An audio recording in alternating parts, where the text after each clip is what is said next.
If you hunt enough, you learn the truth. What you seek speaks a language and knows it well. That's why every Primos call for everything you hunt is made the right way. We sweat every detail so you get more out of every hunt, and nothing leaves our hand until we know it'll work in yours. Because we don't just make the world's best calls, we speak the language. Primos. Knives, machetes, saws, and shears, multi-tools, shovels, swords, axes, spears, hatchets, and tomahawks. If it cuts, snips, slices, or chops, Midway USA has it. Find great gift ideas in our huge selection of pocket knives and other everyday carry folding knives. Make a statement or create a family legacy with one of our top-of-the-line hunting knives. We've got a great selection of manual and electric sharpeners too. For just about everything for the outdoors, check out MidwayUSA.com.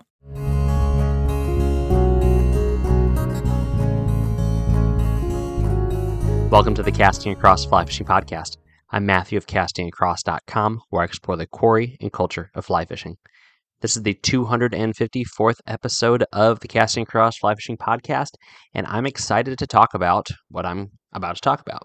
And we're talking about fly shops today, and specifically a little initiative that I've been working on for a while. And I don't expect it to be revolutionary in the world of fly fishing, but I hope that it makes some sort of impact. I hope that is helpful to you, the consumer, the listener, the reader, but it's also helpful in some small way to fly shops. Now, a little bit of a primer before I get into the meat of the podcast. I love fly shops. I learned to fly fish through books. I learned to fly fish from TV, and I learned to fly fish from fly shops. I didn't have a family that was into fly fishing or really angling in general.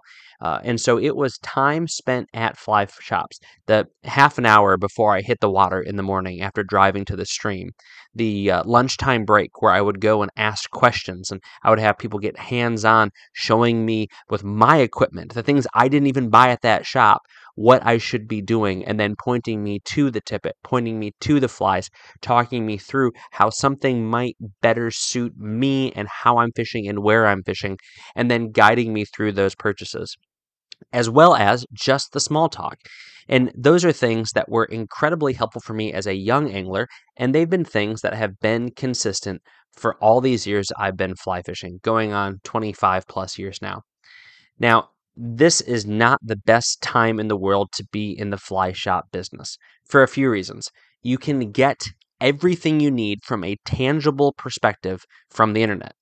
And there's a lot of times where that is not a bad choice because of availability, because of budget, just because of where you are and just where you are in life. It might be the right thing to do for you to go online and buy what you need. But that doesn't necessarily translate into the kind of revenue that fly shops need to stay in business in a relatively low margin industry. And the other thing that I think is important to point out is that it is a relatively narrow industry. I mean, if you are a rabid fly fisher, then you probably think and eat and breathe fly fishing. But there's not that many of us. And so when I look at how many fly shops there are out there, I'm actually quite impressed that these folks are being consistent in opening the doors and doing what they do. And so, again, this is just a bit of a primer about why fly shops matter. I think they also are important, too, because they, not just the educational aspect, but also the community aspect of it. A lot of times, fly shops are the ones who are on the forefront of finding out there's a problem in the stream and getting a hold of the Department of Environmental Protection or law enforcement. Oftentimes, they're the ones to bring in the fundraisers for initiatives for, stream restoration and projects that the state is unable to get to. They're also a place for people who might not have connections to make connections. And so you're able to build community, and the community is able to do good things through fly shops. So I got to go on and on and on about this, and I have. If you get online on castingacross.com, there's plenty of articles about fly shops. But to get back to the core of what I want to talk about today and what I want to kind of introduce in the podcast, I mentioned it last week, but to talk about more fully is something I'm calling the Casting Across Fly Shop Box. And what it is an online fly shop directory. Okay.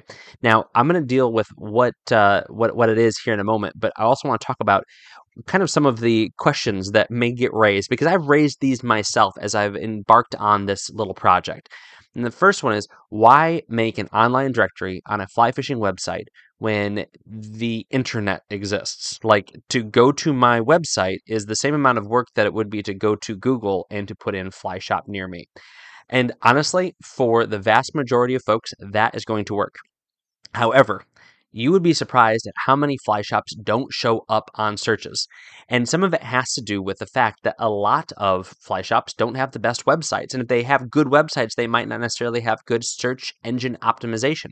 They might not have the right keywords in the right place. So there's some fly shops that I know exist that are good fly shops that have been consistent for 10, 15 years, where I put fly shop in or fishing store in, and they don't pop up on Google. And I'm not sure why that is. I don't have a look behind the curtain as to how they're managing their website and their presence on the the predominant search engine out there and business listing web service in Google, but they don't pop up. And this gets even more complicated when you aren't looking in an area that you know. If you're maybe thinking about traveling and you're looking for a spot, then you might put in that area. And here's the two tiers of this. One, you might not know exactly where to look. And two, if you go into a place like Denver, for example, or you're going to like the Mid-Atlantic in South Central Pennsylvania, Central Maryland, Northern Virginia, places like that, these are places with lots of fly shops. And so a simple search is going to yield maybe 5 or 6 results when there's really 10 or 12 results that you could find. So with a little bit of internet sleuthing, you'd be able to find this information. So my intention is, one, to make sure that no one gets left out. And second, that you're able to comprehensively see what's out there. So for the vast majority of circumstances and situations you find yourself in, Googling fly shop near me or fly shop on Google Maps is going to give you what you need. I am trying to round that out and give you a comprehensive picture of everything that is out there. So that's the first thing. Now, when you get to the fly shop box, I'm calling it, or the fly shop directory, you can find it a few different places on the website. First of all, it's going to be on the top, the header bar if you go to the desktop version, or if you're looking at Casting Across on the phone, it's going to pop up. The first thing that pops up is the podcast, and then right below that it says Fly Shop Directory, making it very, very clear. If you're on the desktop, there's also on the right-hand side a fly logo, my Humpy logo that I use, and underneath that it says Fly Shop Box.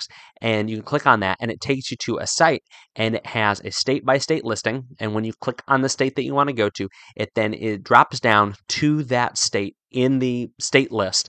And underneath that is an alphabetical by shop name listing of all of the shops. Once you get there, you're going to see a few things. You're going to see the shop name, and the shop name is clickable, and it takes you in a new page to that shop's website. And I would say the vast majority, 99% of the shops on there have a website. There's a few that don't, which I think is actually kind of cool. And I know a couple of them that have been around for a long time, and apparently they don't need a website, and they're doing well. Beneath that is their address, and I tried to use an address that you can put into a search engine. That's another thing. Sometimes you go to these shops' websites, and they have addresses that are like, unit whatever of this shopping center. You can't Google that. You can't put that in Google Maps. So I tried to reformat some of these so that'd be an easy click. And then lastly is their phone number, because I find with small businesses in any industry, but particularly in fly fishing, it's probably a good idea to call ahead if you are wanting to stop in early or late, or if you're wanting to stop in on a weekend. You just want to make sure that you can get there. And so I tried to also put that in a format where on your smartphone, you should be able to just tap on it and you can call them directly. Now, what is there right now? Well, what is there is, at the time of this recording, 373 fly shops. 373 fly shops. Now, all of these fly shops exist in the lower 48, and I think virtually every state, with a few exceptions, is represented. Not because I decided, I don't feel like looking in North Dakota, but I don't think there's a fly shop in North Dakota. I just pulled off the top of my head. But 373 fly shops, and that number is growing. And how is that number growing? That number is growing because I am getting people who are writing in, because I've solicited and said, hey, I had to just scour the internet, use different search terms, look in different search engines, and try to find fly shops that don't pop up on a simple search. So I want the big name fly shops. I don't want the ones that everyone knows about that is definitely going to show up, but I also want the ones that might require a little bit of digging. And so I probably found 350-ish on my own, and then in the last few weeks, I probably had another 20 that I've added, both from my kind of researching, researching, if you will, and also people sending in suggestions. So I've been able to flesh that out. And forgive me, if your shop has been around for 75 years and it's amazing and everyone in your area thinks it's the best shop, and even if you're that shop owner, whatever it is, and I missed it, do not take it personally. There's a few shops that I've been in that I've not had great experiences in, but you know what? I included them because they're there and they provide a valuable service. So there is nothing personal. There's nothing personal. How about that? About any shop that I have left off the list. So if right now, if you want to go and check your state, your area, where you fish, make sure I've hit all the shops. And if I haven't, let me know either on the contact form on the website or at Matthew@castingacross.com. Please let me know so I can fill this out. All right, what aren't you going to see on the list?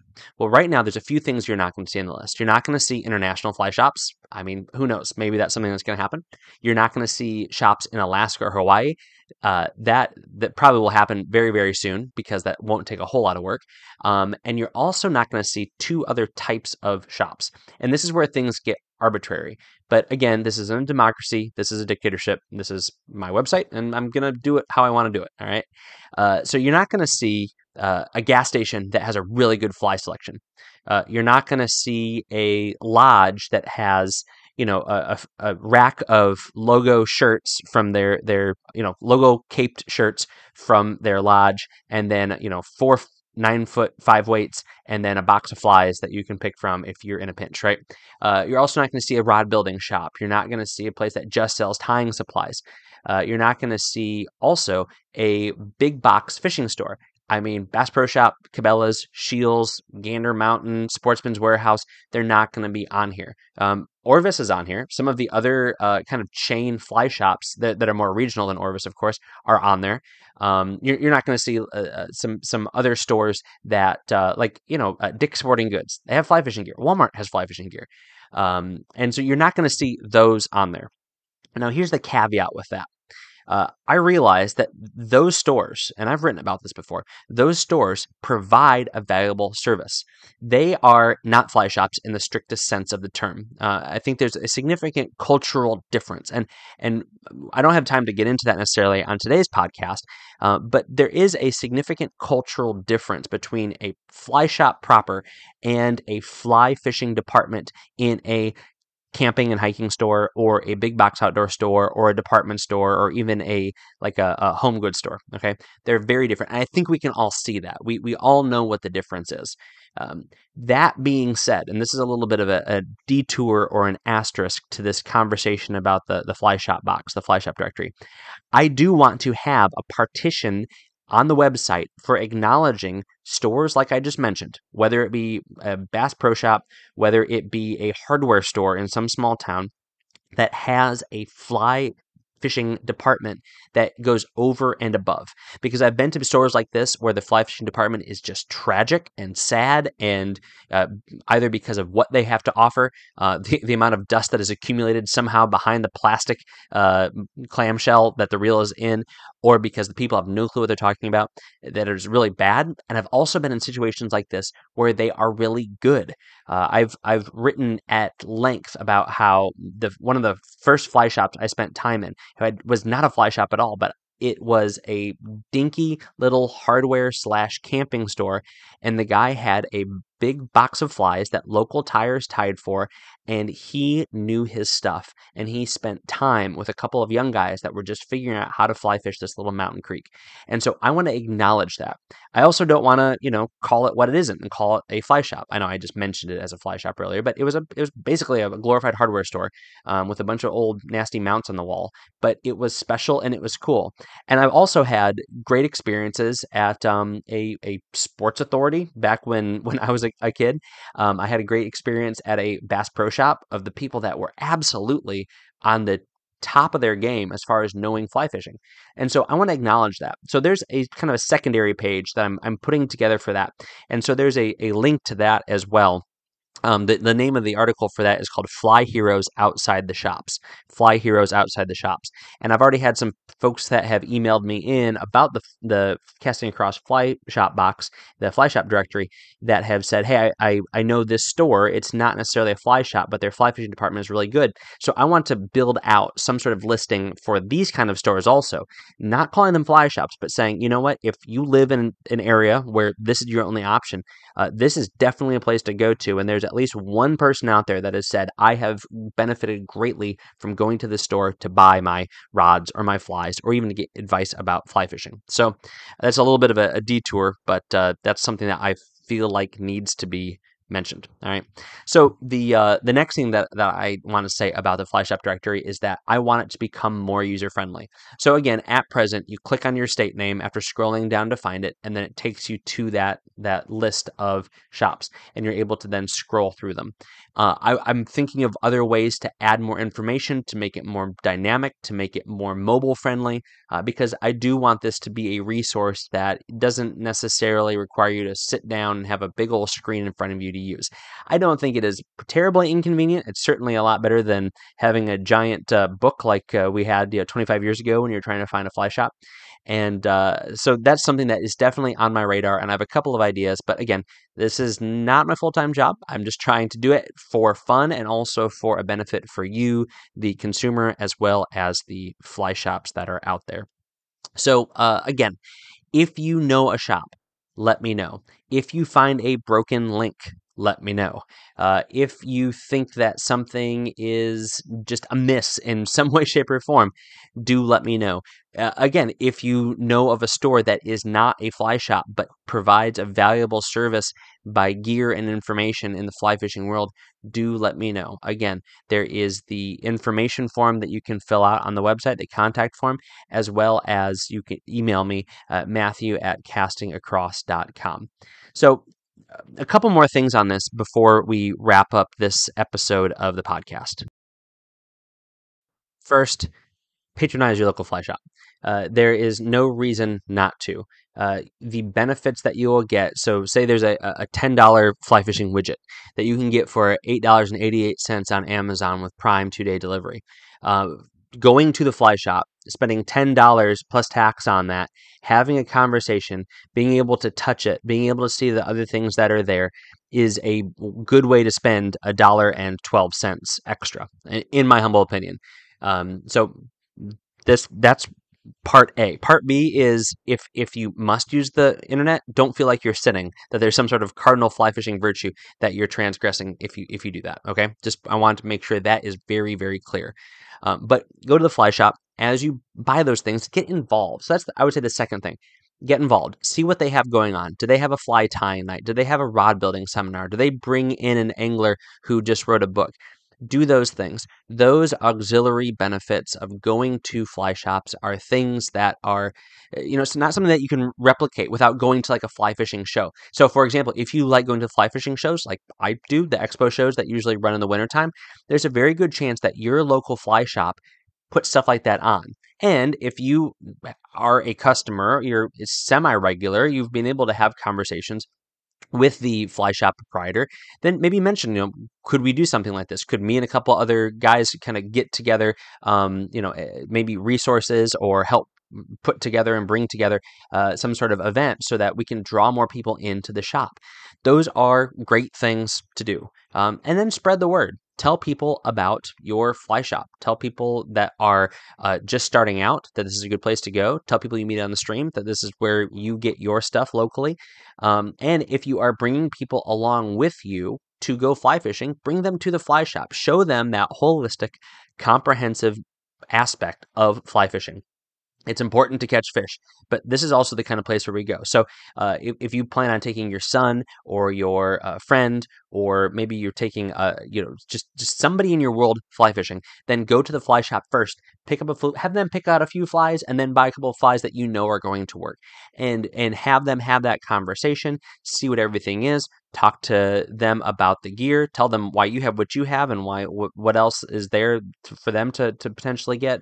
This is a great part of the quarry and culture of fly fishing. The quarry, and because this is the things that you need to get to those fish, and the culture because it's all of the kind of ambient stuff that goes on in the background, getting you to the point where you are casting, where you are fishing.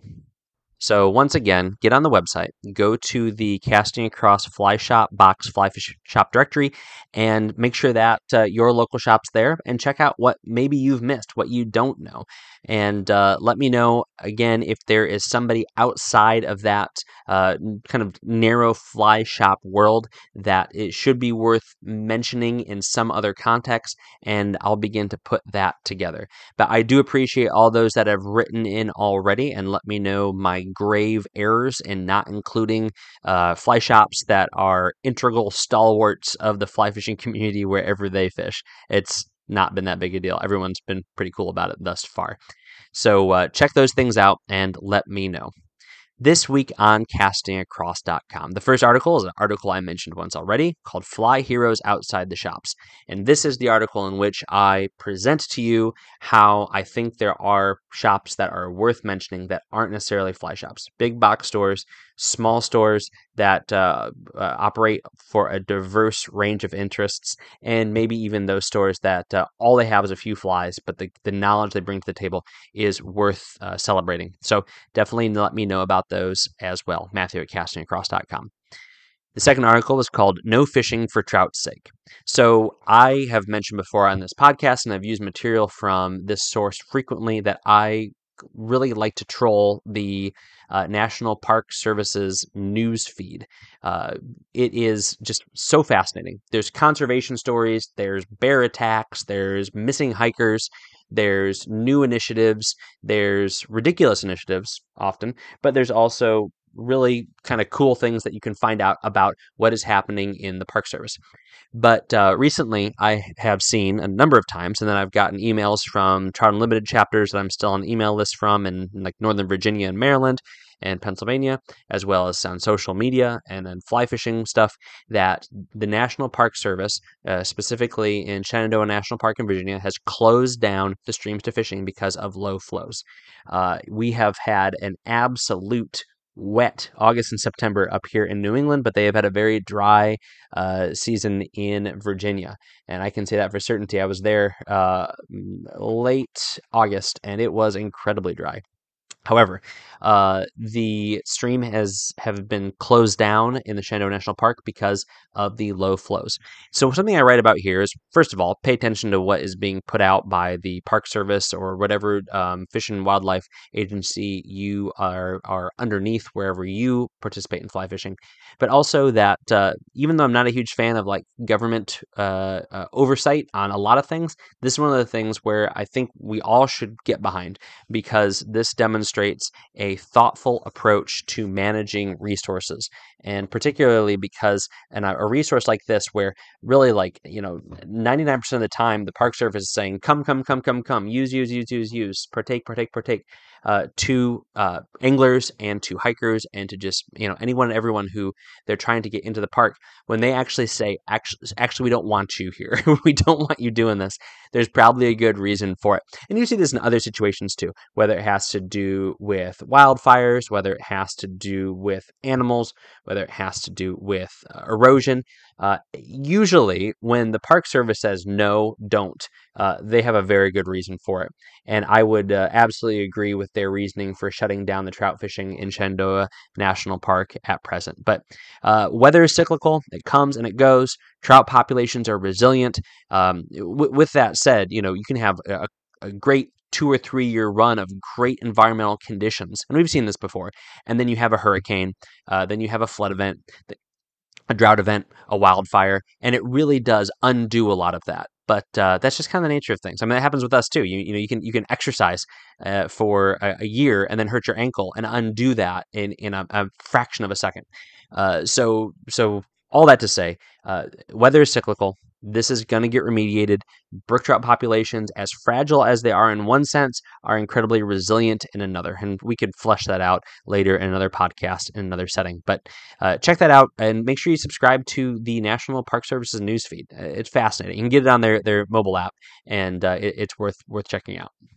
This week's recommendation on the podcast is Whiskey Leatherworks. Now, Whiskey Leatherworks is a Montana company that relocated to Maine. So they've seen the whole world, at least the whole United States. And they make spectacular leather products. I am currently wearing a bison leather belt, and it complements jeans and cowboy boots perfectly.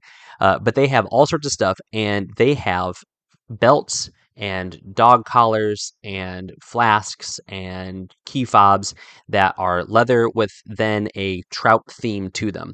And so I just got to say, you need to go check out their stuff. Their website is whiskeyleatherworks.com.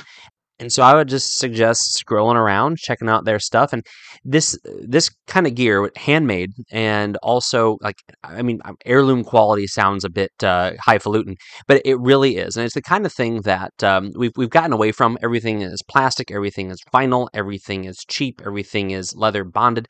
But this is real deal stuff that is worth a few extra dollars, is worth wearing, is worth giving as a gift, is worth thinking about for your groomsmen or for some sort of graduation or birthday milestone kind of gift, or even just treating yourself. So check out whiskeyleatherworks.com. I'll put a link to their website in the show notes for this podcast's page over at castingacross.com.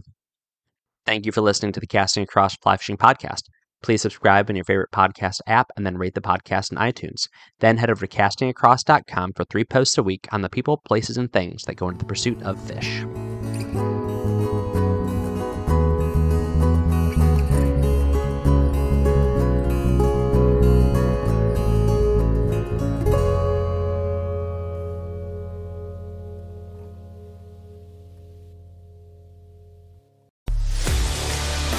A life that has the stories to back it. A life to be proud of. It's a Winchester life. Yeah, baby. 6'8" Western. Oh, mule deer, baby, right there. Tune in every Tuesday at 7 p.m. Eastern on Waypoint TV.